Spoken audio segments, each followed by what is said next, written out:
Hello everyone, welcome back to the TJOmega channel for day 1303 of our daily content grind. I'm still salty over the cancellation of Earthspark. Now, I understand Earthspark videos don't do well. I know most of my audience is not interested in Earthspark as a show. Okay, fine. I accept that. We are not going to see eye and eye on everything. However, there is something of a precedent being set by the show because of its abrupt cancellation. It's the first Transformer series that has not been able to reach a proper intended ending. Now, the final episode does bring about a kind of like, okay, we saved the day, all is good, a lot of the mysteries have been solved type vibes. However, there's still a lot of lingering plot threads, and that's never really happened before.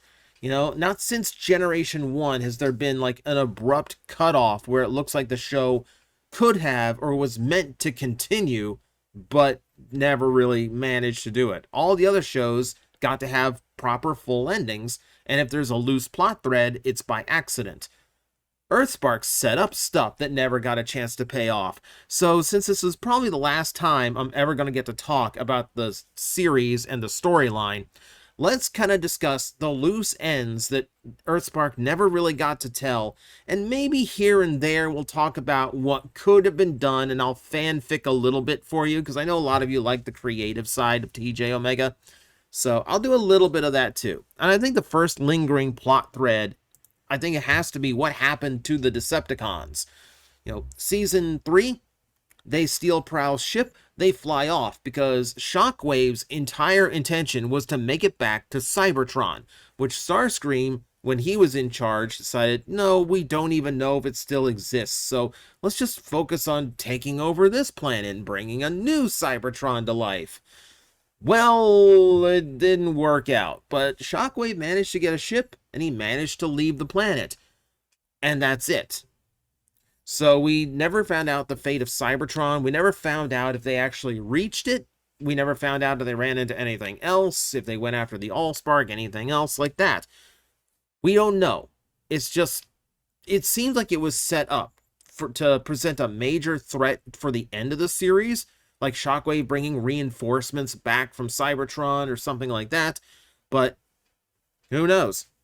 We don't. The writers know. You'll never get it out of them, though, because you never know when they're going to get to do a comic or movie to conclude the whole thing. That's how it goes these days. The fate of Cybertron is, again, another lingering plot thread. We know Optimus left the planet to escape the war with the Allspark, and then the Allspark was thrown into the space bridge and lost somewhere in the stars, trying to forcefully end the war. I mean, it worked. It actually worked. But it does leave Cybertron in a state of no sparks can be created, no new life can be born, which makes the entirety of the Cybertronian race finite. That kind of leaves Cybertron in a rough spot if Cybertron does still exist. Starscream had reason to believe that the planet was gone, which probably means that it was pretty war-torn by the time they left the planet in the first place. Which, yeah, that makes me super curious about exactly why or what condition the planet is actually in, and, why Starscream felt like it might be gone. Never gonna find that one out either. I would have just liked to have seen it. We only know Cybertron in Earthspark through the flashbacks that were done in G1 style, which means the only visual we have for Earthspark is in front of you right now. And the only reason this visual did not come from G1 is because it's 16:9 resolution. So yeah, I wish we knew. I wish we knew. I just wanted to see it. Speaking of, yeah, we don't know the fate of the Allspark either. Like, the crux of this show is the war ended because the source of the conflict, the Allspark, was intentionally lost by Optimus Prime and Bumblebee. That way there was nothing left for them to fight over. Well, there's still, you could have done other things, energy resources, territory, but for the interest of this show and the story it was telling, it ended the war. so it could tell the post-war story we've never gotten in Transformers before. I can accept that, because I actually do enjoy that aspect. I enjoy that direction because it's not a direction we've ever gone in outside of the IDW comics, and the war kind of was still going on. But yeah, the Allspark wandering space has a lot of implications, not only for Cybertron, but just potential threats. What if someone came across it? What if we introduce some other alien threats, from whatever fiction? We're kind of largely pulling from G1. What if it fell into the hands of the Junkions and they're just creating themselves an entire army of junk bots? What if oh, who was it? Oh, I can't even remember. Like Unicron's creator from G1. If he ended up with it, and that's how we got Unicron in this series, or Tornatron. A lot of story potential to just that cube floating around in space. And it's kind of an important cube. I would think at some point it would have come back up, but apparently not. Not unless we got another season. Those are like the major plot threads, but there's a lot of little question things that I would really like to have answered that I'm never really going to get, am I? Why does Megatron still wear the Decepticon emblem even after he's fully joined the Autobots? I would love to get into the character's psyche a little bit more, because he's a lot calmer than Megatron usually is. This is a Megatron who was willing to put arms down and end the war, and it was one of those things where, I think during season 1, everyone was just kind of waiting for that moment where, he flipped the switch and went back to being a Decepticon. You find out, oh, he was in on it with Ghost, or oh, he was an inside agent all along, or oh, well, this is just a setup for a bigger attack. No, he was completely genuine about this. He's to the point where he genuinely genuinely cares about Optimus, considers him a brother in arms, So we have a very different take on Megatron, but he still wears that Decepticon emblem, and I would love to know where in his mind that lives. Why does he still wear it? Because every time we got to take a look at what makes this Megatron tick, it's actually interesting. It legitimately is interesting, seeing the future of Cybertron and the Transformer race in the Terrans, for instance. And finding value in humanity. There's different things to him, and I wanted him explored more, and I would like to know why. I'm assuming it has something to do with maintaining the original Decepticon values, overcoming repression, or fighting for the freedom of what the lower class of the Transformer race, that kind of thing. But again, we will never know. What is the limit of the Cyber Sleeve? Because it seems like they just get exponentially more powerful as the series goes on. We went from they can do a little bit of glowy magic, and they can summon a weapon or a shield, to they can form entire body armor, or they can make Transformers merge and combine. So this seems like it could do a lot, and it was implied at the end of at the end of the series, when the Ember Shard shattered, that pretty much everything Quintus could bestow upon them power-wise, they had now. So does that mean the sleeves would have been capable of creating new Terrans if this went far enough? Not a clue. And I'd actually like to know that. I would genuinely love to know if that's how you create more Terrans in a hypothetical season 4. Or that's the series finale thing of oh, we can continuously make a Cybertronian race here on the planet. Wow. That's something to think about. So there's that. There is that. So an interesting MacGuffin that we're never going to see the final form of, I feel like. There's the most important lingering question. The most important one that I think we've all been wondering and asking ever since season 1. Who's writing the comic books? These comic books that somehow know the history and characterization of all these different Transformers, including a lot of the Transformers who did not seem to be in the battle on Earth, who did not seem to be in the series at any point whatsoever. but someone knows about him. Look at the covers right here. Like, someone knows, like, past fights between Optimus and Megatron. Some of them know who the other Dinobots are. Someone knows, like, what RC looked like before she took an Earth mode. Things like that, like, and there's a story to be told there. In my heart of hearts, I so want it to be Thundercracker.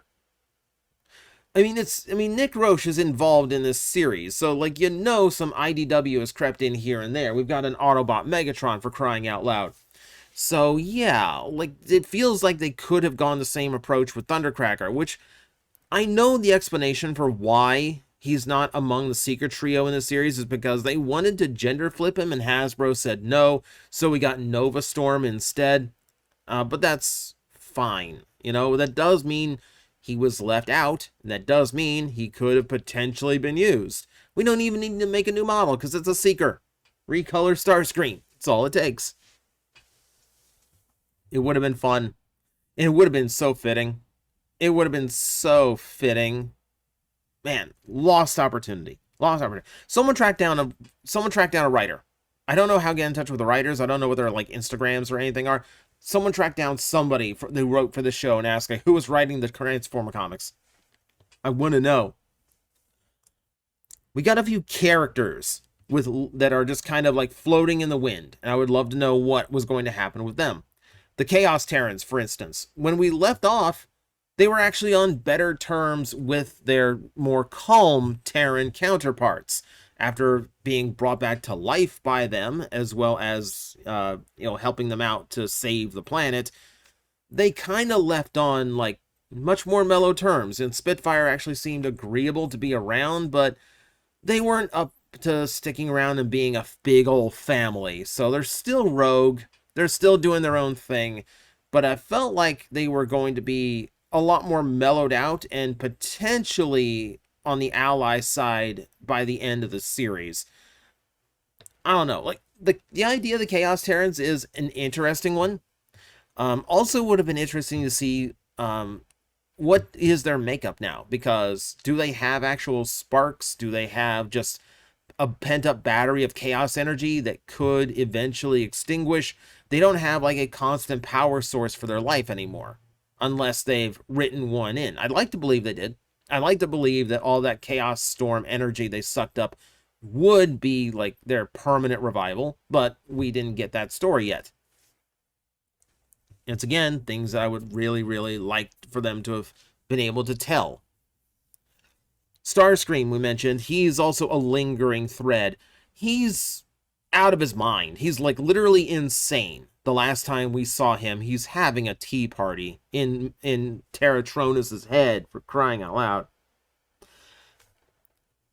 Starscream had such a fascinating Season 1 story, and then the writers who took over for Season 2 completely threw it away for the sake of just making him normal, cookie-cutter, power-hungry, but ultimately not very smart in his planning Starscream.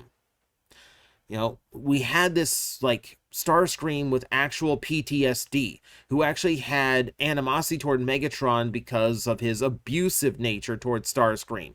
He's an assault survivor. Like, this is big. This is, like, a huge direction they've never taken for Starscream before, and it has existed since Generation 1. This is the really good writing this show had at one point, and I really wanted it to continue. Also, genuinely friendly with hashtag? This is the first time since Armada I think I've seen, well, it's extremely rare. There are times, but it's the first time in a long time I have seen a Starscream do something that was self-sacrificing. He was actually willing to put himself in danger against the Dweller to save hashtag, and I really would have liked to have seen that Starscream continue, because that's telling a much more interesting story than what Season 2 did. That's where it feels like Hasbro meddled and went just like, look, no, let's take it back to basics. This ain't working.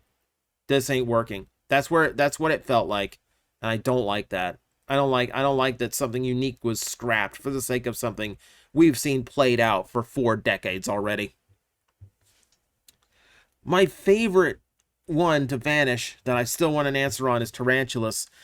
Dude just pops up and becomes the most interesting take on Tarantulus in a long time. You know, he's an inventor, but he's not psychotic. He just wants to exist on this world without the prejudice. You know, and he's scared of going out there with the human culture that fears him, especially because he is still a Decepticon. His friendship with Nightshade is very genuine. Like, again, he was self-sacrificing for the sake of saving Nightshade because he was escaping ghost agents. Well, Ghost is no more. Robots are just a thing on the planet now. You know, Megatron is outwardly a Decepticon, but he is a very public figure. Why can't you exist now, Tarantulus? Like, where did you go? You told a very, very interesting take on the character for 22 minutes, and then you just vanished. How dare you? How dare you make me love you and then leave me? I really want this version back. I really wanted to see the rest of his story. It's amazing. It's like, it feels like Season 2's new writers completely forgot he existed, which happens from time to time. So, yeah, that I think is like one of the more unfortunate losses. Because that was interesting. That was different. I wanted different. We went back to status quo. There's also these idiots. Do you realize that Season 1 ended? These guys were still around. We never really explained where they went. Their planet is on the other side of some dimensional warp thing that, oh, I can't believe I forgot his name. Mandroid. That Dr. Mandroid came through. So, where did they go? They just vanished. They're just wandering around on Earth, apparently. Didn't see him in any of the holding cells in Ghost either. This just kind of stopped existing. It's not a major one, but it is a character that's still left off. There's a lot of lingering threads like that. Now, if I can just fanfic for just a little bit here, I would here's where my Season 4 would be. Like I said, probably the last time I'm ever going to get to talk this story, but I want to get some of my little fanficky creative ideas out there, just for the sake of having it out in the ether for people to hear. If we're going to set up a villain for Season 4, my choice is Geoxus. Because I compare the way Terrans are created on Earth to the way Generation 2 Transformers were created in the comic books. I find a parallel there that would be fascinating to play with. Altered, of course. What if there's a second Ember Stone that he's been using to create his new generation of Decepticons, the same way that Robbie and Mo have been creating the Terrans? You know, what if that's the parallel? What if the Allspark ended up floating back to Cybertron just due to just being drawn back to its natural place, and Geoxus is the one in control of it? I love the parallels it creates, and I love the story that could tell. You would have Decepticons who are returning to Earth, not with backup to come assault the planet, but to literally ask Prime and Megatron to help because things on Cybertron got way, way scarier than they expected. They literally couldn't return to the planet because it is not going well up there.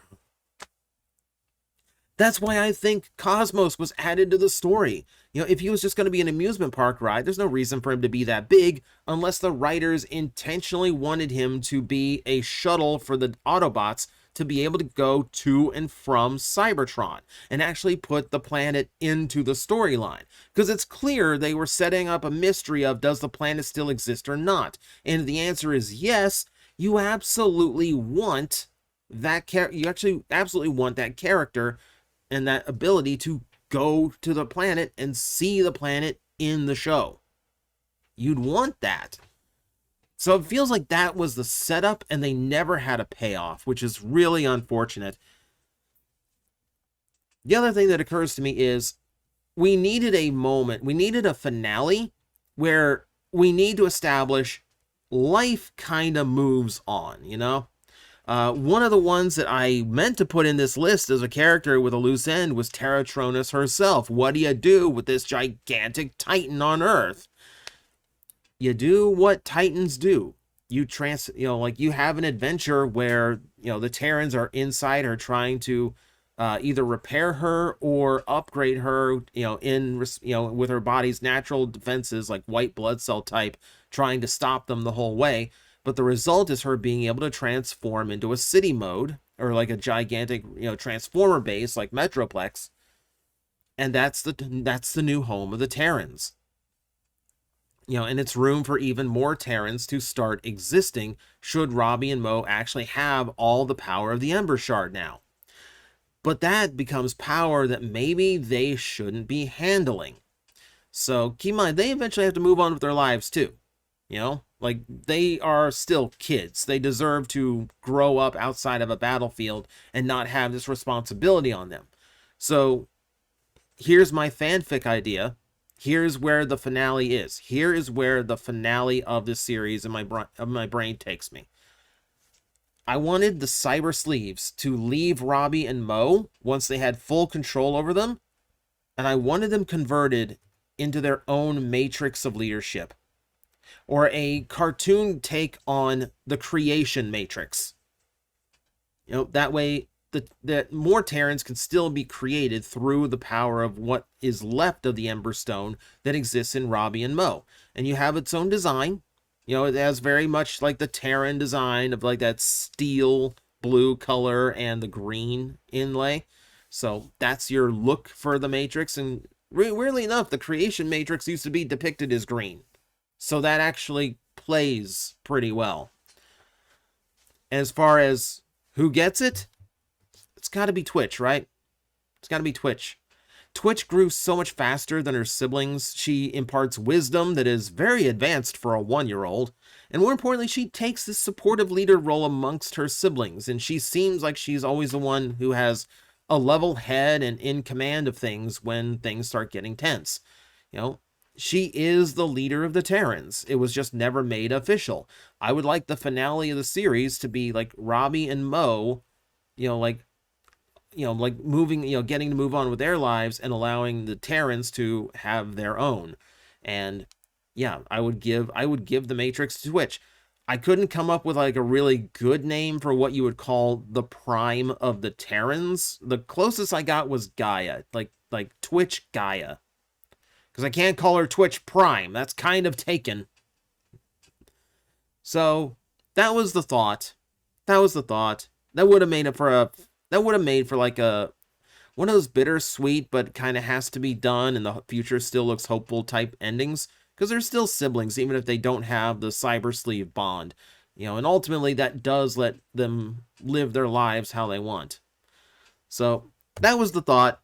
Those are the plot threads and a little bit of what I would do with them if I had the chance. So it's frustrating.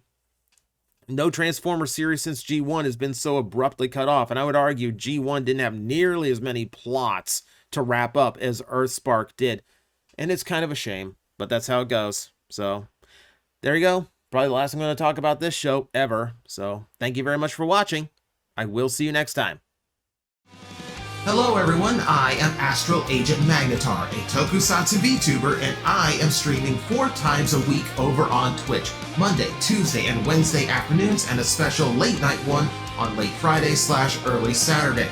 So come watch, come hang out, and let's make an impact together.